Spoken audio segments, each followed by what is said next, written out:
ये एक कहानी है कि सौतेली माँ या सच्ची माँ। सौतेली माँ एक ऐसी ममता जिसे दुनिया न समझ सकी। सम्या की मौत के बाद अनस ने 2 साल तक अकेले प्यारे बेटे आमिर की परवरिश की। आमिर अपनी माँ को हर पल याद करता। वो चुपके से माँ के कपड़े सूंघता, उनकी तस्वीरों से बातें करता और अपनी कॉपी के आखिरी पन्ने पर लिखता, मम्मा लव यू सम्या। फिर आमिर के न चाहते हुए भी एक दिन आ गया और एक दिन अनाया यानी कि उसकी सौतेली माँ उस घर में माँ बनकर आई। घर में एक खामोशी सी थी।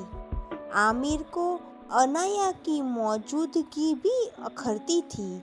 वो रोज यही एक बात कहा करता था कि तुम मेरी मम्मी नहीं हो, मैं तुम्हें कभी अपनी माँ नहीं कहूँगा। अनाया चुप रहती, पर उसने कभी भी शिकायत नहीं की। फिर भी वो आमिर के लिए दूध गर्म करती, उसका बैग पैक करती, उसके पुराने जूतों का सीला लाती, आर्ट कंपटीशन के लिए चुपचाप रंग और ब्रश हर कुछ करती थी। एक दिन की बात आई, आमिर तेज बुखार में तड़प रहा था। अनस ऑफिस के सिलसिले में बाहर था।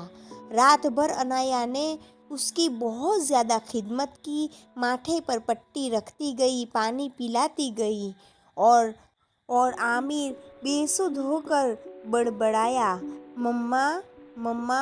अनाया की तो आंखें ही भर आई।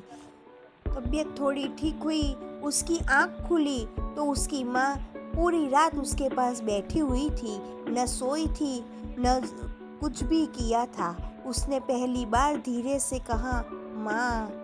अनाया की तो आंखों से आंसू बह निकले। बस इसी शब्द के लिए तो दिन रात दुआ करती थी बेटा। अंतिम मोड़ तब आया जब 3 महीने में स्कूल के अंदर माँ का नाम भरने का फॉर्म आया। आमिर ने फॉर्म में लिखा, अनाया सम्या। टीचर ने पूछा, बेटा 2 नाम क्यों लिखे?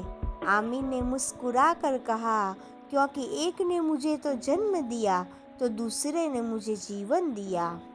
ये क्या सीख मिली कि रिश्ते खून से नहीं दिल से बनते हैं। हर सौतेली माँ बुरी नहीं होती है। कुछ माएँ खून से नहीं जुड़ी होती, पर प्यार में सबसे आगे होती है। इसलिए अपने विचारों को बदले। हर माँ बुरी नहीं होती है। हर सौतेली माँ बुरा व्यवहार नहीं करती है। प्लीज़ कहानी अच्छी लगी हो लाइक कीजिए, शेयर कीजिए और सब्सक्राइब कीजिए।